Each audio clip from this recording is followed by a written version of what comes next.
नमस्कार। आज हम भारत के इतिहास के एक बहुत ही उथल पुथल वाले और संवेदनशील साल पर बात करने वाले हैं, 1984। जी। हमारे पास कई तरह के सोर्सेज हैं, विकिपीडिया है, ह्यूमन राइट्स ऑर्गेनाइजेशंस की रिपोर्ट्स हैं, कुछ सरकारी दस्तावेज भी हैं।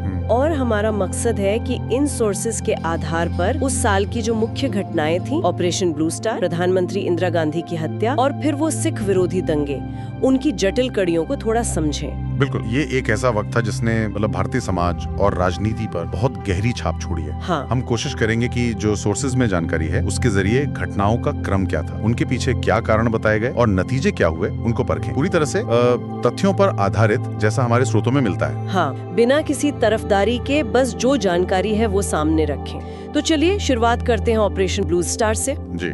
सोर्सेज बताते हैं कि 80s में पंजाब में वो जो खालिस्तान मूवमेंट था, हाँ, वो काफी जोर पकड़ा था उस वक्त। हाँ, जिसका लक्ष्य एक अलग सिख राष्ट्र बनाना था और जर्नैल सिंह भिंडरावाले इसके मुख्य नेता जैसे बन गए थे। बिल्कुल, और उन्होंने फिर अपने समर्थकों के साथ, वो भी हथियारबंद समर्थकों के साथ, स्वर्ण मंदिर परिसर में ही एक तरह से मोर्चा जमा लिया था। अकाल तख्त को भी हेडक्वार्टर बना लिया था। अच्छा, तो इसी माहौल में फिर सरकार ने एक्शन लिया। हाँ, इसी तनाव भरे माहौल में जून 1984 में भारत सरकार ने भिंडरावाले और उनके समर्थकों को परिसर से हटाने के लिए वो मिलिट्री ऑपरेशन चलाया, जिसे ऑपरेशन ब्लू स्टार नाम दिया गया। लेकिन कई सोर्सेस, जैसे इंसाफ की रिपोर्ट है, उसमें इस ऑपरेशन की टाइमिंग पर सवाल उठाए गए। टाइमिंग पर क्यों?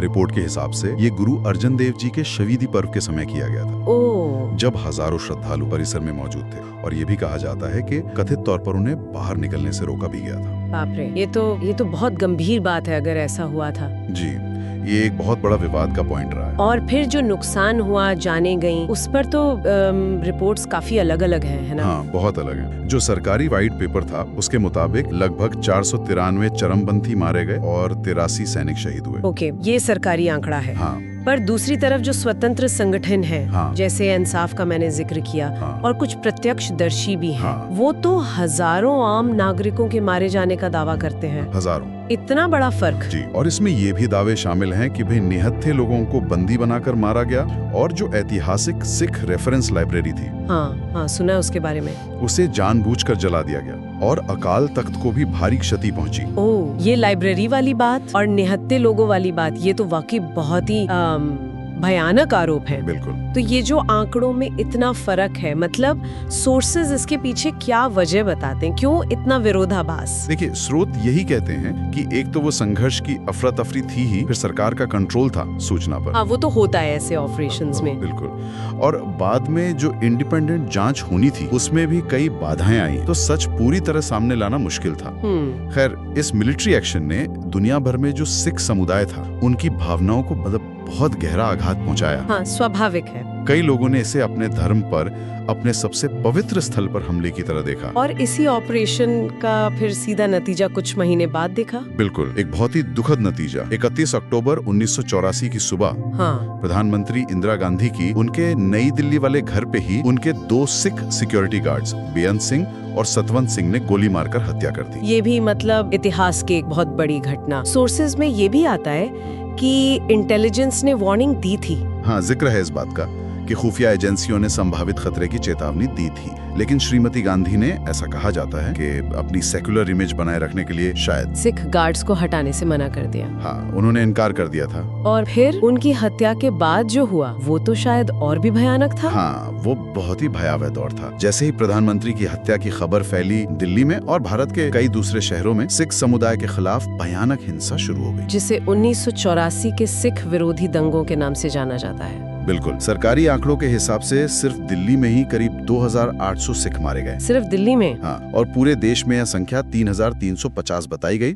लेकिन जो मानवाधिकार संगठन है या स्वतंत्र जांच करता है, वो ये आंकड़ा 8000 से 17000 के बीच मानते हैं। हजारों लोग बेघर हो गए। 8000 से 17000, ये तो बहुत ही बड़ा अंतर है सरकारी आंकड़ों से। और ये दंगे क्या अचानक भड़के थे, या सोर्सेस क्या कहते हैं? देखिए, विकिपीडिया और जो PUCL जैसी संस्थाओं की रिपोर्ट्स हैं, People's Union for Civil Liberties, हाँ, PUCL PUCL? उनकी रिपोर्ट्स इन दंगों को सिर्फ एक स्पॉन्टेनियस गुस्सा नहीं मानते। वो कहती हैं कि ये एक सुनियोजित हिंसा थी। Organised violence. Organized।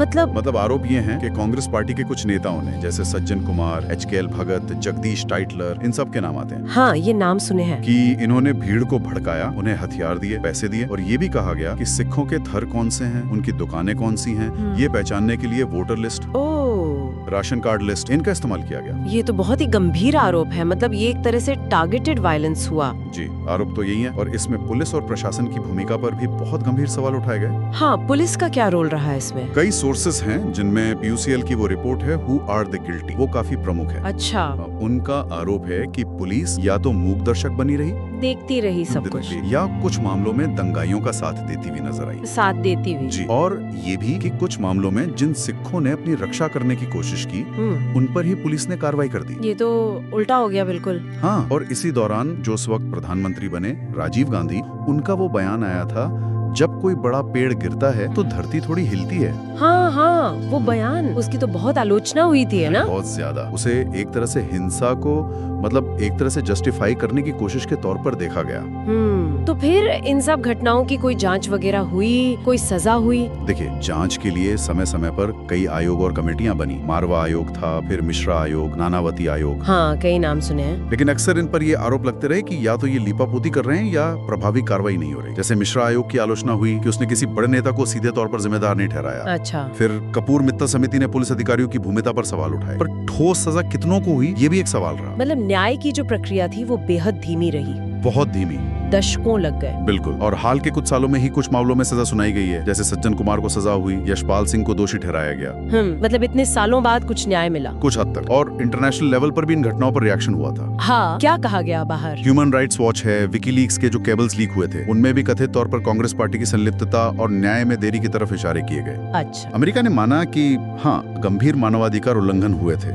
कनाडा के संसद ने और अमेरिका के कुछ राज्यों ने तो इन घटनाओं को जेनोसाइड या पोग्रोम जैसे शब्दों का भी इस्तेमाल किया है इनके लिए। जेनोसाइड, पोग्रोम, ये तो बहुत भारी शब्द है। जी, ये दिखाता है कि अंतर्राष्ट्रीय स्तर पर इसे कितना गंभीर माना गया। तो अगर हम इन सब सोर्सेज को मिलाकर देखें तो 1984 की घटनाओं की एक बहुत ही दुखद और जटिल तस्वीर उभरती है। बिल्कुल।